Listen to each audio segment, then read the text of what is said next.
Good morning, Facebook family and friends. And as always, I'm always getting ready at the last moment. Sorry about that again. Anyway, good morning, Facebook family and friends. Today is November the 9th, and this is Saturday morning with Dr. Mama Rosie Thompson. I am very excited to be here with you, and I want to thank each and every one of you who take time out of your day to join us, as always. Jim and Cindy, I really missed you guys last night. I thought my nephew didn't come, so I should have, I didn't make it there. Well, I didn't. Anyway, I love you guys. I really appreciate all the comments, the texts, and all the things that you've been sending. I love you, and I thank God for you. Today we're going to go back to becoming our whole authentic self, and today we're going to talk about cognitive dissonance. And we're going to talk about this because oftentimes we are still becoming whole, we're still becoming authentic, and we want to make sure that the things that we learn that we're not, if these things are in our lives, that we're managing them. We don't want to just let things go and not understand what they are. We want to take time to study, take time to look up words, so whatever we need to do to find out the things that we're going through, so that we can always be better. We want to be whole and authentic. I want to say one thing is going to come up in here about affirmations. And when we can say that we're whole and authentic, but we can say that, and we say that because when we really are.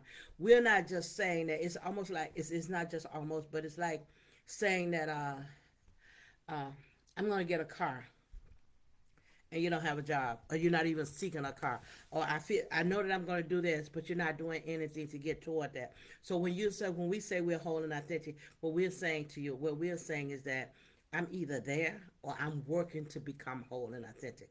I'm bringing back my fragmented parts, all those things that happened in my life, all those things that I took away out of my life, and I'm bringing them back, and I'm whole and I'm authentic. I'm introducing myself as whole and authentic. I'm not covering anything. I'm not hiding anything.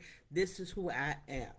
This is who I am. And it's not just who I even sometimes thought I was, but who I've learned that I am. I now know who I am. Sometimes we have to learn who we are. Sometimes we don't even know who we are. We say things, and sometimes we think that I'm this type of person. I do this, and when we really look at it, if we really get the right information or available information, we may find that that's really not who I am. When we're real and we're honest with ourselves, we may find out that's not who I am. I remember I shared with you when I went to therapy back in '92, I think, when I first started going to therapy. And the lady asked me, when she came to me in a different way and asked me, what did I think about the little girl Rosie? And I was truly an adult, and I would not have ever thought that I didn't like myself. But when she asked me that way, what do you think about the little girl Rosie? I said, I hate her. And until I didn't know that I hated her. I did, and so that little girl Rosie was this adult Rosie now. So I still had that little girl Rosie that was never managed, that was never dealt with, that I had ignored all this time. Didn't understand why I did the things I did. Didn't understand why I said the things I did. Didn't understand why I fought everything. But then when I understood that little girl Rosie inside of me, it helped me to be the better adult Rosie that I am today. So now I don't hate the adult Rosie. I don't even hate the little girl Rosie. But we got to get there. We have to be open with ourselves, and we have to sometimes go and look for information to help us to get what we need to get, to really look at our lives the way they are, and stop and not fool ourselves. We really want to be real with ourselves. So we're gonna go ahead and get started. We're talking again about cognitive dissonance today, and last week we shared that documentary Sweet Bobby, that 2021 podcast, and it's based on a true story about Karen. So today we're going to go ahead and talk about cognitive dissonance. This is when we talk ourselves into accepting things that are hurtful. That's one good definition, I think. In psychology, it's when we mentally justify or we minimize the harmful aspects of a situation in order to maintain some sense of comfort or to avoid these emotions that are discomforting. So we mentally justify what's happening, or we minimize it, knowing that this is something that's hurtful to me, but we minimize it in order for us to maintain some type of sense of comfort and to avoid those emotions about it, to dealing with the actual emotions that I'm actually feeling about it. It's a psychological phenomenon that occurs when a person we hold two contradictory beliefs at the same time. Okay, it's when we hold two beliefs, they're contradictory in each other, but we hold them at the same time. I guess an example would be someone who are not happy in the relationship that they're in, but they stay in there and they stay in it anyway. So I got these two contradictory beliefs. I know this is not the best for me. I know I deserve better. And I know I can do better sometimes, but we justify by saying, "Well, right now, right now, everybody, all women are the same, all men are the same, so I might as well stay in this relationship. I might as well stay here because it's a lot trying to go meet somebody else." We come up with all these. We justify by saying things like that. So that's cognitive dissonance. That's what we're talking about today. That's an example of it. It's when our actions actually contradict what we believe. It can cause us to make excuses in our relationship. As I said before, as it creates a discomfort. When there's our cognitive dissonance in our life, it creates there's a discomfort in us, and it leads us to rationalize our behavior and justify our actions in order to maintain a positive self-image. So we want a positive self-image. So we do things. We see we're there, and sometimes we'll talk about that even a little bit later. But sometimes we even lie about the situation. We don't tell the whole truth about what it is because we trying to maintain that positive self-image, even if it means making excuses for that other person or making excuses for ourselves. We can say that cognitive dissonance is a psychological tension that arises when there's an inconsistency between our behavior and our belief.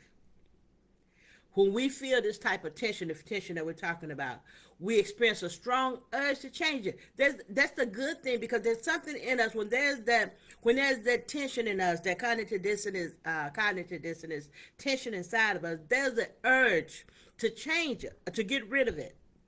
For example, we might deny or minimize one of the ideas in order to change our perception to make the contradictory action compatible with one another. So I hope that made sense. So we have cognitive dissonance. So we talked about the relationship, that we're in this relationship. We know this relationship is not good for me. I know this relationship is harmful. I've been there. So I've been in this relationship. I know it's harmful to me. So I minimize the harmful part so that the relationship and the harmful and the person I'm with become kind of compatible. I come up with these things that this person does that's sweet, and then I minimize the bad that they do so that I can make them compatible. I start to share the stories with my friends about, oh, he bought me flowers, but I don't tell them about the mental and the physical harm that's being caused. So that's what we do. So example, then we start to sometimes, if a person is in a relationship with a person who exhibits these example, a person in a relationship that's with a person who's contributing controlling behavior, they may try to minimize the red flags by making excuses, such as this person is controlling, oh, they're just looking out for me. So we want to reduce the cognitive dissonance of saying for us staying in a relationship. I'm in it. I know that this is a controlling behavior, but I try to minimize what's happening and reduce that part of it. Reduce my reasons for staying in there. Make it make sense where they kind of become compatible. Well, I'm in a relationship because they're looking out for me, when in fact this is a controlling behavior that this person has. Someone who values, let's say that someone who values honesty is really important for me. Honesty is really important. So someone who values honesty might justify lying by justify these small lies we call them to ourselves and to other people by saying, oh, it ain't no big deal, oh, it's okay. And this is for us to alleviate the discomfort, to alleviate the dissonance between our actions and our belief. Because our belief is honesty. We know that we love honesty. But then when somebody's lying to us and we're dealing with it, we come up and say, well, it don't matter. I know they lie. It does matter. It doesn't matter. When we become whole and authentic, our life matters. The things around us matter. We have the option. It's a blessing to have the option to dismiss whatever we want to dismiss and to take whatever we want to take. But we just want to be aware. If I'm living in something, because I shared with you that I was in a relationship, And I've experienced cognitive dissonance and cognitive dissonance in that relationship, and I stayed with them. And I said to myself, when I finally got out of it, I said I stayed in there all that time for a cup of tea, because that person, when they did, they brought me when I didn't feel well. They just brought a cup of tea to my door. They wasn't trying to come in, just left, said, open your door. Hope that makes you feel better. The little sweet thing, little thing. And I held on to that cup of tea, knowing that this person was not a good person for me. Knowing that this person was not good. This person was abusive, mentally abusive. I knew that. But I minimized what he did, the things that he did that I didn't like, and I focused on the things that he did that I did like, something to make me okay. But I've always been honest, so I would share with people, and I was able to talk to people who I trust. One young lady, and she was sharing with me that she said, it's still not fair, it's still not right, and I know that, but because of my relationship with her, when she was sharing that with me and talking to me about it, it made me pay more attention to it. We always need people in our lives who we can trust, people who are real, who are whole themselves and authentic, because when we come to someone in our life, when we come and try to be offer advice to other people, and we try to help other people, people see us as well. People see us as well. That's why when we talk to people, we always look through the mirror. Through the mirror of our own life instead of the window into their lives. Because we can always tell them where they should do something different. We can always tell them where they're going wrong at. But when they see us as well, they see us as well. So I'm over here and I'm dealing with things over here, and you know what I'm dealing with, and I'm going to tell you what you shouldn't deal with, and you were saying to yourself, maybe, Rosie, you need to go home and fix that at your house before you come over here trying to tell me what to fix at mine. So that's the way it is. So we want to help people. We want to be there for people. We want to always, but we want to do it in a way that we're looking through the mirror of our own life, because it gives us more empathetic. We're more empathetic. It helps us to be more kind when we talk to them. It helps us to talk to people in a loving way. We're not coming against what they do. We're just loving them. And then they can see they can see us in that loving way. When we're coming to them through the mirror of our own life, it comes off a different way. There's no meanness. There's really humility in the conversation. And then that we can really help other people. But we can't go to them acting like they're doing something way worse than what we do, because we all do something that other people will not do. And if you don't believe that, let me give you a grand example. Chitlins will be on somebody's table, mine, I hope, for Thanksgiving. You don't have to eat chitlins. Somebody would say, oh, that's the worst thing in the world. But there are some dishes that you may have on your table that I wouldn't eat either. We need to learn to respect the differences in each other. So what? I was talking to a young man, and I was talking to a young man, I don't know, a couple of week or so ago, and he said I was cooking, I was eating or something, and he asked me something about it, and I said something about okra. Oh, you cooking snot, he said. So ignorant. That's ignorance. Those comments are ignorance, disrespectful and ignorance. That's what it is. Okra is not slot. It's not. Okra is okra. And that's not how that's what happens when we take our eyes off ourselves and start to look at other people, and we talk to them in through the window of their life instead of looking through the mirror of our own. We say those things, and you don't know, but I don't talk to him anymore. So if he needs some help from somebody else, because he was coming talking about some things that's going on, I let him know after that comment. I said, you need to find somebody else. I can't help you. Because that's not how we talk to each other. That's not how I allow the people to talk to me. We don't get to do it. So we're taking care of ourselves. We're becoming whole. We're becoming authentic. We're being better. We're working on ourselves every day. Sometimes when there's cognitive dissonance, that's what how it's pronounced. Cognitive dissonance. When it's in our life, we began to, it will cause us to rationalize. We create logical explanations, for hurtful behavior, for the hurtful situation, even when they don't fully align with reality.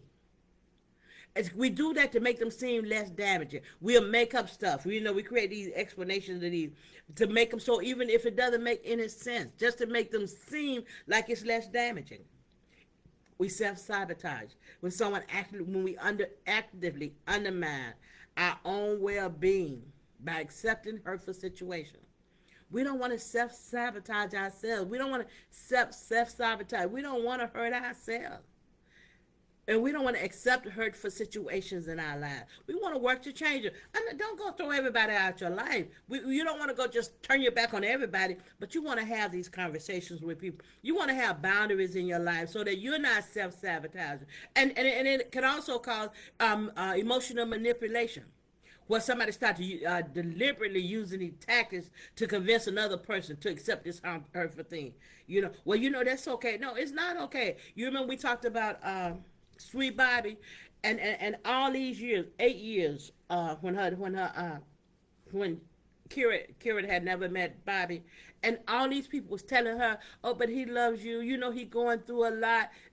8 years. That was part of it. And in my opinion, rather, you know how it is, because we don't know. We don't know the whole story. We don't know why she did things, but we can say I believe that was part of it. Having those people that's coming over trying to, telling you to accept these things that are hurtful. This thing is not fair. We need people in our lives who are going to be real and honest, and in order to help people, in order to be that person who can be real and honest with us, we have to be able to admit our own shortcomings.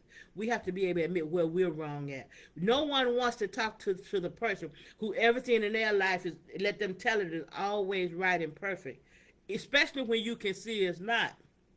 And they want to offer you advice about what you should do. No one wants that. And in extreme situations, a victim can develop positive feelings toward the person that's abusing them. And even where they began to rationalize the abuse, it just happened. Whatever reason we began to rationalize that. Um, with cognitive dissonance, we often see only facts that fit into our notion. When we're in that space, we only see the facts that fit into our preconceptions.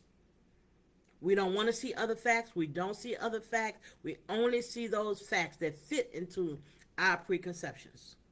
A person may be unaware that they are engaging in behavior that's harmful to themselves and others.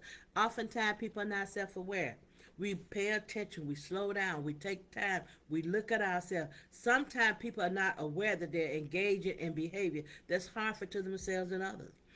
As we said a couple of weeks ago, we are not enablers. We want to be supportive. We support other people, what they're going through, but they have to fix themselves.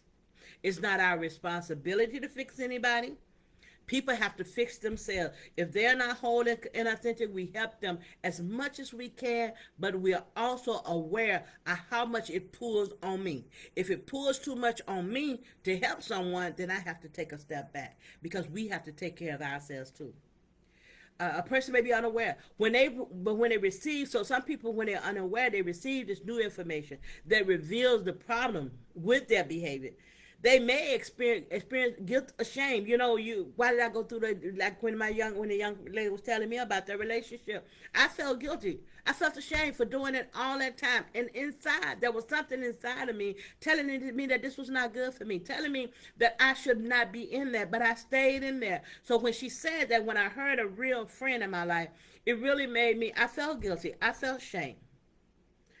But I did not. And sometimes what is happening is we try to attempt to justify our behavior, or we try to discredit the new information. When you know what, that's not really how he is. No, we try to justify, or we try to discredit the information. It's a good thing when we get to that point where we're open enough to accept that new information. Yeah, I see myself here. Yeah, I see this, and this is. I know that it's not what I want in my life. I know it's not going to take me where I want to go. I know that I can do something about it. We have oftentimes we have a problem with pride. We don't want anybody to know that we're hurt. We don't want anybody to know. And it's not about really anybody knowing, but sometimes we do it to ourselves. We don't even want ourselves to know.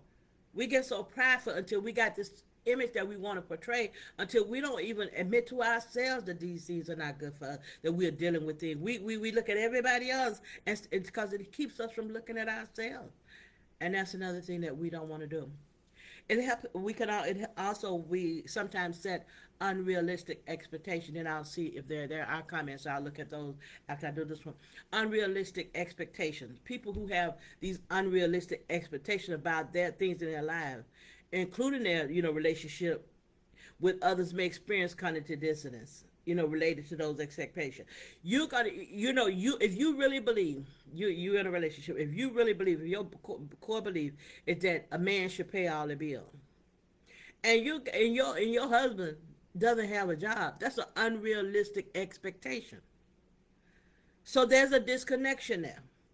If he can't pay all the bills, if he's not, doesn't have the income to do it. So that's an unrealistic. We set these unrealistic expectations sometime in our lives. So we want to be mindful of that as well. I'm going to just look over here because I see that I'll come in and I see Karen. Hi, knowing it's not healthy. Knowing it's not healthy. That's right. Thank you for joining. Hi, John. It's good to see you. And I got to bake you another cake and going to tell us the truth. Amen. Good morning, Joyce. So glad to see you as well. Thank you all so much for joining. Thank all of you who are on the line with us now. Thank you so much. We're becoming whole and authentic. We're going to be everything that we were created to be. We are awesome. We are fearfully and wonderfully made. We are all of that already. We do not have to put on these personas of being anything that we are not. What we do, we talked about before, um, things happen in our lives. In my life, traumatic things have happened in our lives. And when trauma hits our life, and it happens in a lot of people's lives, trauma is normal. When trauma happens in our life, we take off these things, the hurtful parts of ourselves, and we only show the good. But when we become whole, we bring back those parts. It hurt, the good, the bad, the ugly, all of that is me. And I'm still wonderful. We're still beautiful. We're still whole and healthy. We just bring all of that back. We don't want to lose parts of ourselves in anything that we do. That's why it's so important to understand this, and it's so important to read and to study. Our goal is for us, especially trauma survivors, is to be able to identify cognitive dissonance. It's very common for people to have experienced trauma. For us to exaggerate negative thoughts in a way to cope with it. So we exaggerate all our negative thoughts to cope with cognitive dissonance. What I believe is not what I believe is not what I see happening. So I exaggerate my negative thoughts, and I've done that too. To reduce discomfort, trauma survivors may rationalize their choices to maintain their view of themselves. For an example, when I say that, for example, a trauma survivor, may convince themselves that the harm they experienced is minor. No, whatever. If it made you feel overwhelmed, then you overwhelmed. If it hurt you, then you hurt. Or we try to rationalize sometimes by saying, well, they were a victim too. They were out. Okay. Being a victim myself does not excuse me from victimizing somebody else. That's not an excuse. I remember when we went down south, I may have shared this one time a long time ago, and I took my daughter, she was little, and I took my daughter to Mississippi, and we got there, and my brother, we were there, my brother, she saw his foot. He doesn't, wasn't taking care of his feet. He had really hard flesh under his feet. When he walked, so it made him not walk, comfortably. And my daughter asked him what happened to his feet. And he told her, when we were kids, we didn't have shoes. And she said, my mom feet are not like that. I said, because when I became an adult, I went to the foot doctor. We cannot see what I'm saying. We come up with reasons why we still stuck in place. We come up with reasons why we're still doing things. Our life is to be whole. Our life is to be authentic. We're supposed to have a full life and a joyful life. We deserve it. And you should have it. We should have it today. We should have it when things are going wrong in our life. That doesn't mean that we still can't be joyful and have great things happening to us. They should happen to us. Our lives shouldn't be that way. So we don't convince ourselves that the abuser was a victim too. Well, daddy, maybe he didn't have no shoes. That makes no sense. Okay. Sometimes we as trauma survivors may hope for kindness from the abuser. Like I told you about that tea. That man bought me that cup of tea. It was the best tea in the world to me at the time. But we hope for kindness from our abusers. And we rely on those moments of kindness to get us through the bad time. So, okay, you treated me bad, but you bring me a cup of tea. So now I'm going to remember this cup of tea and forget it. And so to get me through the next time you treat me mean. The next time, hey, James, thank you for joining. It's going to make me continue to go, to be in this relationship. We're not going to do that. We're going to be whole, and we're going to be authentic. There are some signs. I'm going to give you some signs of cognitive dissonance. And the signs actually depend on the situation, but I'm just going to give you some that I have. But they usually include feeling tense or adopting some type of behavior meant to cover up or ignore the fact of the truth. So we adopt it whenever there's a behavior that we take on that helps us to ignore a truth. That's cognitive dissonance. So we sometimes another sign can include hypocritical behavior. It's the act of doing the same something, saying something that contradicts the information. Now, I know, I know that smoking cigarettes, I guess, will kill you. I don't know. I just said I know, but I don't know really because I never smoked. But I heard that smoking cigarettes can kill you, give you lung cancer. Let's say that. I think I've seen that. That smoking cigarettes will give you lung cancer. That's the information that I have.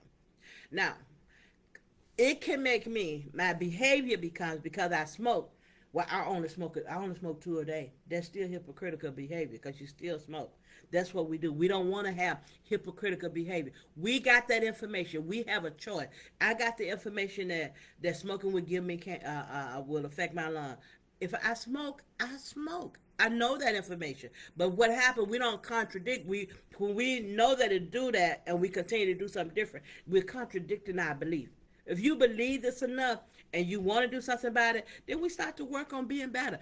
So maybe I smoke 2 cigarettes a day, and now I'm going to try to get it down to a half. Nobody is saying that. Oftentimes we try and I do the whole big thing, fix the whole big thing. We don't have to fix the whole big thing at one time. We just continue to work on being better. We take the baby steps, and baby steps is all we can take to continue to get better, to continue to grow, continue to be whole, to continue to be authentic.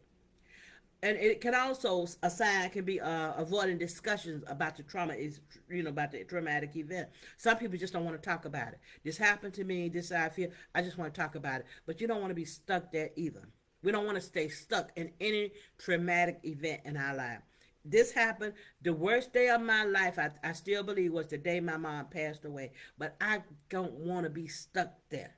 I now remind myself of some of the things I put on Facebook. I was thinking about her so much the other day, and people were saying, I'm praying for you, and I don't know if they understood what I meant. I was thinking about her so much the other day, but my thoughts are not sad thoughts about my mom. I remember sitting on her lap drinking out of her cup while she complained that nobody drinks out of her coffee cup because she don't drink behind people. And I would tease her, and I would just drink out it anyway, and she would be fussing. That's what I remember. I choose to focus on the fun and the laughter that we had together, and it helps me through that. Okay. It could also, a sign can be defensive. When we get to be defensive in things, we defensive in everything. It's because we're trying to keep this shield in front of us so nobody gets in. So we become defensive in everything. And we avoid facts to sometimes to cover for a lie. We don't want to hear anything that may be different from what we want to say, because that can be a sign. That can be a sign of cognitive dissonance. Seeking or spreading information that confirms an idea instead of learning or expressing the truth. We don't look for somebody else to confirm. Sometimes we look for yes people. It's one of the biggest things for me, is a big peeve for me. It's when we talk bad about our young people, and we get somebody else, and I remember one time there was a person was talking to me about young people, and these young people do this, these young people do that, and I said, have you ever said anything to him? I'm not saying anything to him. I don't think that person should have a conversation at all, but that's my opinion.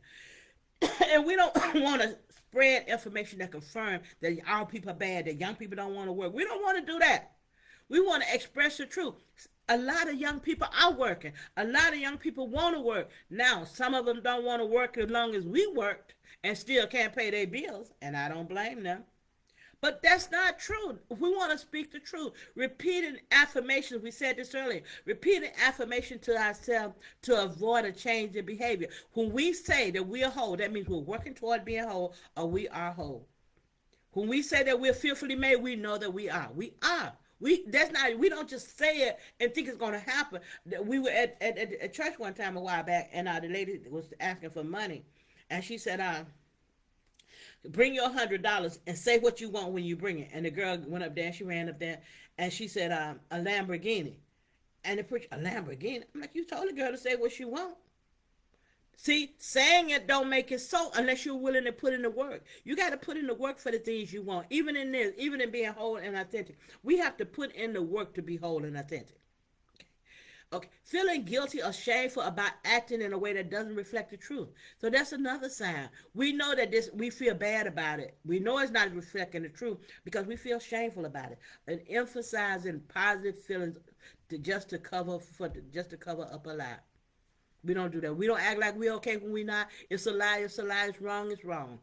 We don't have to agree with each other, but we don't have to emphasize that I'm okay with something that I'm not. I'm not okay with it. It's not right. Let's do something about it. Oftentimes, our relationships stay in bad places because nobody's willing to admit this is not a good thing, and I'm feeling bad about this, and we just want to get past it. We have to deal with things. Sometimes we have to deal with the hard things. We have to have the hard conversations. Okay.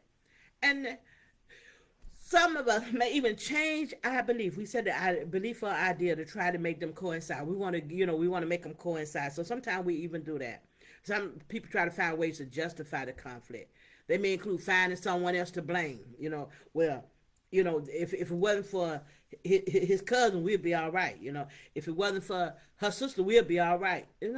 When you're in a relationship, the two people in a relationship are the people in a relationship. The rest of the people, family members, friends, whatever they are. But nobody is ever to blame for something happened between these two people. It's between these two people. Now, whether they talk, if I'm in a relationship with somebody and I talk to my sister and she said something that maybe that I heard and believed her, and I went back home to my guy and I brought this stuff up and it's causing some type of conflict, still, it's my responsibility. It's not her. This guy should not get mad with my sister about what she said because she can say what she wants. People say what they want. Conflict, we just have to make sure that we are focusing on what we should focus on, knowing what we should know. Some people, we don't justify, we don't find somebody else to blame. We don't look for reasons why the situation would have been, this would have been unavoidable even if things had been differently. Don't say that. Don't tell yourself that there was no way you were going to change that. Don't say that. Always go for the thing to help to make a change, even if it still happens. We don't do that to us. I won't say that I won't do the right thing because it won't make a difference. Even if it doesn't happen differently, I do the right thing. We do that. We may even ignore or deny the way we feel. It is about, that we talk. This can be an effective cognitive dissonance, where people deny the way they feel. This it include lying about their own beliefs or feeling to pretend that this conflict didn't exist. I'm okay when you're not okay. If you're okay, you're okay. But if you're not, you're not. If you're in pain, you're in pain. If you're hurting, you're hurting. If you're feeling disrespected, you're feeling that way. Whatever you're feeling, that's real. Don't discard your feelings. We need to acknowledge them. Remember, our emotions belong to us. Our feelings belong to us, but they are not us. So it's okay to have them. We're going to have them. What are we going to do when we get them? That's the question. Sometimes we look for proof that their choice of belief is right. We're looking for that yes person. We're doing something that these are the effect of cognitive dissonance. When we need somebody, we're looking for other people to agree with us. And that's called confirmation bias. When we look for other people that, we're looking for proof that our choices are correct. It's called our confirmation bias. It happens when a person seeks out the information that supports their point of view and ignore the information that doesn't. We want to look at all information. We make our decision by getting all that information, looking at all of that information, and then making the best choice for ourselves. Another thing about cognitive dissonance, it can have both negative and positive results. Since the word itself means wanting to reconcile or ease that discomfort that we feel of new information, it can lead us to, like I said, quitting a bad habit. It can lead us to help us to stop smoking if we want to stop smoking. Yeah. We get that new information and we say, oh, the doctor say that, you need to quit smoking, or whatever information you get to help you make that decision, then it can lead to something good. Speaking the truth, even when it to create change, that's a good thing. Addressing your trauma and abuse, that's a good thing too. We get those negatives. That's the positive impact of our cognitive dissonance. When we can address those trauma, address that abuse, address that this is how it happened to me, how I was treated, how I felt, what it did to me. Negative effects of cognitive dissonance can include staying too long in a harmful relationship, group, or workplace. You know that if you can stay too long in places that you know are harmful to you, because I just don't have another job lined up, they not hiring. Somebody is hiring always. Be like the man who went for the job. And I know I always have a story. Be like the man who went for the job and they told him that they were not hiring, and he went back the next day and they told him they were not hiring, and then they keep going back, so they put a sign outside, and he kept going back, and they said, "Why do you keep coming back here? We keep telling you we're not hiring." And the man said, "Well, I don't know. Maybe somebody died last night. We just have to keep go for what you want in your life. If you want something, go for it." A negative effect of cognitive dissonance is also making lying more important than the truth. Defending the abuser, somebody who's abusing you. But it can also lead to positive changes in your life. It can be destructive, especially when you look for ways to rationalize or continue those harmful behaviors. But if you're experiencing this, it's best to ask yourself if these strategies that you're using is going to result in some type of positive long-term outcome. According to the cognitive dissonance theory, there are three ways of coping with this. Change the belief based on the new information. Get the new information and change what you believe. Take the information. The information taught me different. I didn't know a lot of things. I study a lot. So if the things when I gather new information, I didn't even know about. We talked about trauma bonding. I didn't know that I was trauma bonding with somebody. I didn't know that. I thought we was bonding over trauma. No, I was trauma bonding. We don't want to do that. So we want to make sure that we understand when we get the new information and I find out, oh, this is trauma bonding. I need to do something about this. We're working now not to do something different about it. We can also change our behavior. And we can change the perception of our behavior. We don't want to say it's good when it's not. We want to be real with ourselves.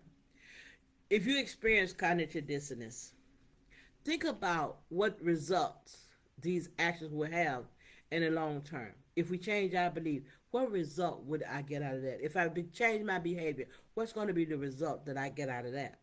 If I change the perception of my behavior, what would be the results? So think about that and before you make adopting any coping strategy. Sometimes we get the information and we just go do stuff. No, don't go do things. Before you adopt any new coping strategy, look at the information. Take time to review it. Take time to think about it. Take time to totally understand how this is going to affect you. What's going to be the long-term result? If I make this decision, like I told you about when Pastor Woody taught us about saving. If I make this decision, I didn't just do it because Pastor Woody said it. He was the leading factor for me doing it. He said it and I heard him, but that's not all. Before I go and do something, I look at it. Okay, if I do this, he said to give the church 10%, and he said to give myself 10%. So I know this is my income. If I take this 10% for the church, now there's 20% coming out off the top. How's that going to affect things? Before I adopt anything, take a look. How is this going to affect my life? How is this going to affect in the long run? Then you decide if saving this 10%, putting it aside for yourself, not touching it is not more than you can afford to do. Put it aside for yourself. Put it in your savings account. Then when you start to see it build up, it's gonna really make you feel so good, and it helps in so many ways till you get to that point. Because one day, as you get older, you don't want to be in a place when you're retired and you can't afford things, you can't do things, you can't go on vacation because you don't have money. You don't want to do that. You want to get to a place where you can live that full life that you're intended to live, that you should have. You should be able to go and get a car if you need a car, especially when you're older, you're retired, you worked all your life. You can't go get the things you want. You want to be able to do that, and in order to be able to do that, we have to make decisions that's good for us. We have to make decisions that are best for our lives. There are some ways to also prevent cognitive dissonance. There's some ways to prevent it. Make up our mind to change behavior after we learn the fact. Excuse me. Make up our mind that when I learn a fact about something that I'm doing, I'm going to change it. Resolve to change after you learn the fact. We're not just making changes because somebody said something. Not after hearing the fact, after learning the facts. Resolve in our heart that we're going to change that behavior. Admit that you or someone else can be wrong. Admit that to yourself. I can be wrong about what I'm thinking. I can be wrong about how I'm feeling. I can be wrong about some of the decisions that I make. Hey man, good to see you, my dad. Good to see you. I can be wrong about that. Admit that you can be wrong.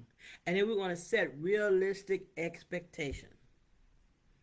We want to understand whether or not our expectations are realistic or whether they're realistic. The one that got us to where we are. We can never go forward until we understand where we are. The best place to go when we're trying to move in a new direction, we want to first understand where we are. There's no way I can sit here and go east trying to get to Maywood. That will not take me there. So I need to know right now where I am. And then before I make any decision, do that. And prioritize your well-being and health. Make that important to you. Your well-being and your health, regardless of what anybody else think or say.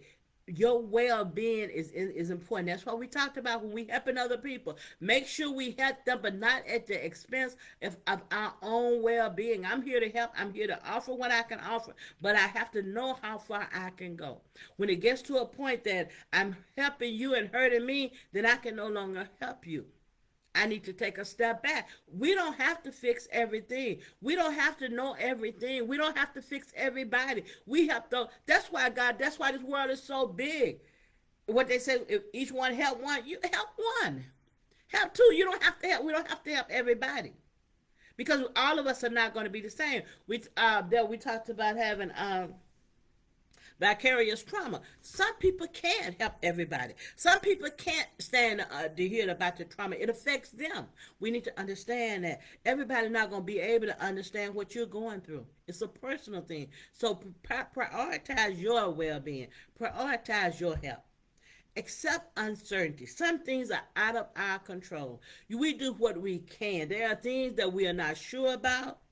Accept that. I'm not sure about this, but I'm willing to go and try and learn. Some things are out of my control. Some things I cannot do. I won't do. Let somebody else who can do it do it. So that's what we want to talk about today. Hey, Minister Green. Hello, family. Love you all. We want to really thank everyone. Really appreciate you for taking the time out of your day to come and be with us. Really, really do. It's always a blessing to come and share with you. I thank God for the time and that He allows me to sit and learn and study. I'm really excited about it, and I love doing this. I love doing this. Everything that God give me, I want to share with somebody else. I hope to see each of you be better than me. I pray that each of you who are younger than me, that when you get my age, that you know just how awesome you are and you're walking in the life that you want and you're doing the things that you want and your life is whole and it's authentic, and that we're not basing our lives on what somebody else think. We're setting real expectations. We are whole and authentic. We're everything we should be, and we're doing great things until we get to that place where we're completing ourselves. We cannot help anybody else. We need to be complete. We need to get to a place where we can help. We want to be supported, but then we don't. But we don't want to enable. I really appreciate all of you coming today. Thank you so much for listening in. I thank you for those who will watch this video later on Facebook, and it will also be on YouTube. Really thank you for taking the time out of your day to listen to it. And if you have any topics that we should discuss or you'd like to hear about, let me know, and I'll be glad to do my research. I'll be glad to talk about them. So our affirmations for today, and we will be ending after this. Our affirmations are today: I accept myself for who I am. I accept myself for who I am. I deserve love and I deserve respect. I am proud of myself. Yes. And I will continue to strive and do well. I am worthy and I am whole. I am accountable for my life. I take full ownership of my life. And I will always be a safe place for myself. Thanks again, everyone who joined today. We will see you Saturday morning at 8 a.m. with Dr. Mama Rosie Thompson. I will be back on Friday morning at 8 a.m. and we are going to continue to talk about prayer.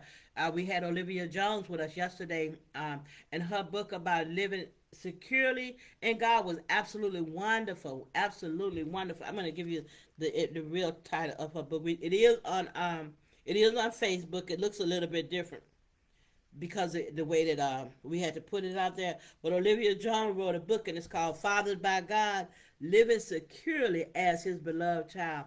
And we thank God for that. We definitely want to live securely, knowing who He is and who we serve. We don't have to worry about the first boss because we know the owner. Anyway, you all have a great day. I love you all, and I'll see you again next week. Have a good day, everybody. Goodbye.